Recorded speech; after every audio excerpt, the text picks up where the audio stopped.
Good morning, my dear students. We are discussing scene 7 of Act 2.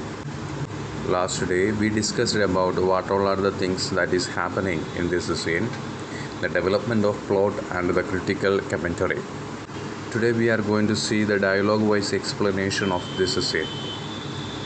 This scene is taking place in a room of Portia's house.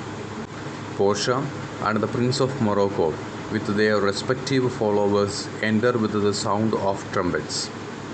After that, Portia is instructing Morocco to go and choose the casket which he wants to. Portia says this to one of her servants to pull aside the curtains and reveal the different caskets to this noble prince, the Prince of Morocco. And after that, she is instructing Morocco, now make your choice. Morocco saw 3 different caskets there. One is made of gold, one is made of silver, and one is made of plain lead. And he is reading all the inscriptions on it. The first casket is made of gold, and it got the inscription, "Who chooses me shall gain what many men desire."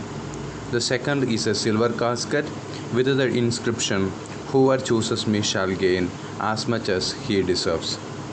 The third casket is plain lead, and its inscription is equally plain. "Whoever chooses me must give and risk all that he possesses." How shall I know whether I have chosen the right casket? That is the question that Morocco asked to Portia. So by this dialogue, we come to know about all the inscriptions and the casket which got these inscriptions. And Morocco is trying to finalize. If he chooses any of these, what will be the guarantee that he chooses the right one? So Portia is explaining the condition. The right one will contain Portia's picture. If he chooses the right one, then he can marry Portia. Portia said to Morocco, "The right one contains my picture, Prince. If you choose that one, then I am yours along with it." Then Morocco is expressing his high need of winning the hand of Portia. He is exclaiming that, "May some God guide me in choosing the right casket." After that, he is going to all the caskets, reading the inscription and explaining. He is trying to take the decision. He said, "I shall read the inscriptions in reverse order, the lead, silver and gold. First, the lead casket. What it on this leaden casket? Whoever chooses me shall give and risk all that he possesses." Give everything? And for what? For a casket of lead? Would anyone risk so much for the sake of lead? This casket gives a threat. Men who risk their all do so in the hope of rich gain. A mind of gold never stoops low to cheap and rubbish things. I shall not give nor risk anything for lead. This is the explanation of Morocco about the leaden casket.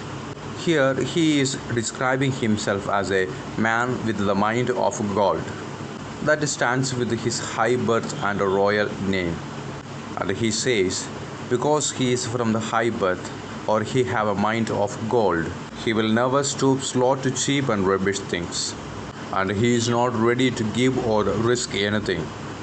He is moving to the silver casket. Next, what says the silver casket with her pale color? Here, the color of silver is being compared with the color of Portia.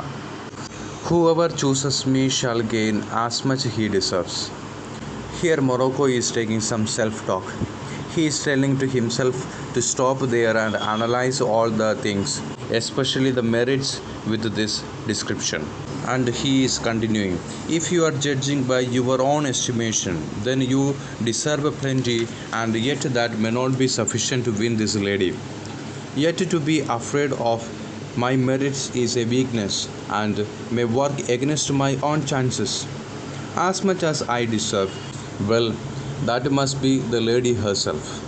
I deserve her because of my high birth, and my fortune are equal to hers. I deserve her because of my natural virtues and good education. Moreover, I deserve her because of my love for her. So these all are the explanations that Morocco gave to choose this casket. He is in a doubtful stage that whether to choose this casket or not. What if I hesitate no further but decide on this casket? So here he is asking that question to himself with the doubt of choosing this silver casket. But he is deciding to move on to the golden casket and read the inscriptions once more and decide later. He says, "Let me see once more the inscription written on the golden casket. He who chooses me shall gain what many men desire." Why that is certainly Portia, for all the world deserves her. From the four corners of the earth, they come to pay devotion to this shrine of this saint in human form. Here, Morocco is explaining that from four corners of the world, lot of princes are coming here to win the hand of Portia. Here, he is telling that the vast barren plains of Arabia are crowded like streets with the princes, those who are coming to see our beautiful Portia. And also, lot of people are coming through ocean to see the beautiful Portia. Even though the waves are very high and dangerous, they all are ready to break that and come here to see the beautiful Portia. So here he is trying to justify that he who chooses the golden casket shall gain what many men desire. One of these three contains her divine picture. Is it likely for the lead to contain it? That would be a nonsense, a low thought, he says. Or shall I think that she is contained in silver, which is only a tenth of the value of pure gold?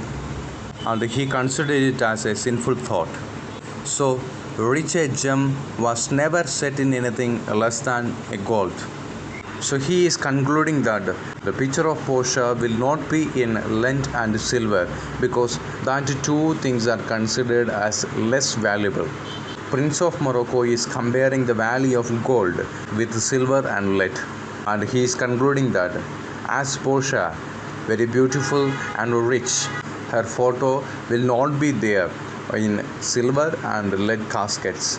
It must be in the golden casket. So he is asking for the key of the golden casket and chooses that. Portia is providing the key of golden casket and saying that if her picture is there inside this golden casket, then she is of Morocco. When Morocco unlocked that golden casket, he found a dead skull, and within the eye socket there is a roll of paper, and it is written like, "All that glitters is not gold." Often have you heard that said. Many a man have given his life only to see the gold which covers the outside of me. But gold covered tombs have worms inside them.